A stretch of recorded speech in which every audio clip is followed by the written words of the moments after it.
there simply has been much less work done on the history of Canadian eugenics than there has been on the history of other countries like the United Kingdom. Interestingly, in which eugenics wasn't practiced as there wasn't eugenic sterilisation legislation in the UK, but a lot of the ideas obviously came out through Galton of the UK, and it was topical. There was a lot of support for it, but more particularly in terms of practices in the US and Germany.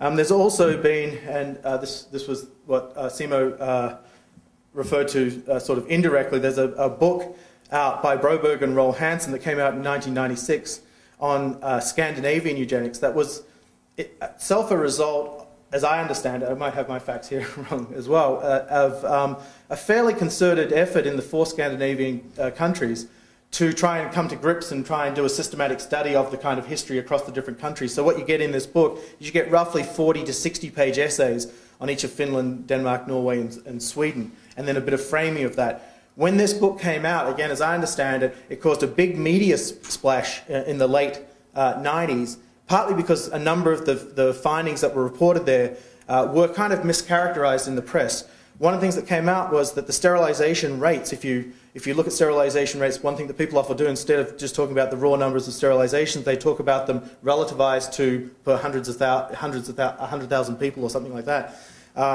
And we know that in Alberta, if you do that, the sterilisation rates in Alberta were about the same as California and Virginia, which were the 2 most, sort of heavily sterilising states in the US throughout the entire history up until 1972, when they repealed the Sexual Sterilisation Act of Alberta.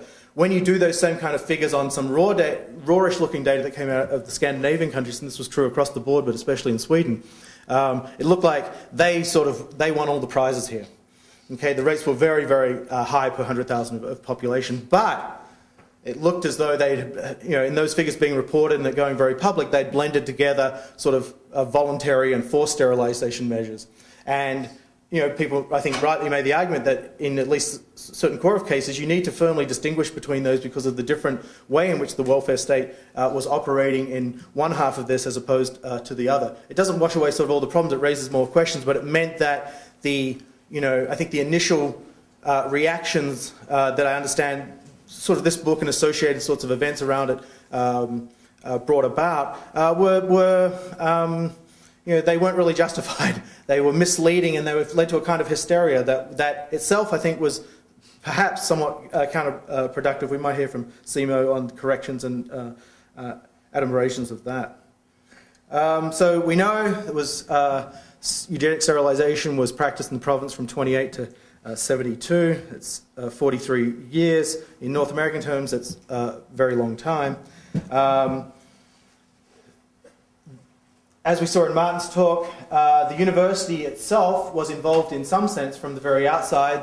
When the Eugenics Board was formed, it was typically referred to as the Eugenics Board. It was formed in 1929 and began approving sterilizations in that first year. And right through, for most of its existence, the chair was John McCachran, who, until he retired in 1945, was provost and head of the Department of Philosophy and Psychology.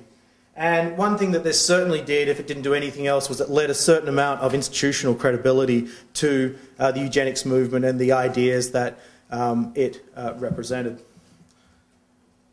Now, just to give you sort of an idea, this is a fairly well-known quote in the literature that's around. It's a quote, "We should endeavour to get away from a very costly form of sentiment and give more attention to raising and safeguarding the purity of the race. We allow men and women of defective intelligence or of criminal tendencies to have children. There is one remedy for such eventualities, and we fortunately have begun to make use of it in Alberta, although not yet nearly extensively enough. This is the Alberta Sterilization Act." And that's a quote from McCachran in the 1932 address while he was the provost of the university, and he had just been appointed as the chair of this board a few years before. You can also find, and Martin sort of pointed this out, this was not an uncommon sort of idea amongst many of the community leaders and amongst some of the most progressive people in the province, like Emily Murphy, for example. Robert Charles Wallace, who was a geologist, who was president of the university around this time, 1934, makes another speech that's often quoted as well, very much along the same kinds of lines. It's not out of line. As provost and president of the university, these people would be talking to each other. We don't always do this in a big institution, but their offices would have been most likely right next to each other, and their appointments would, in some sense, be linked.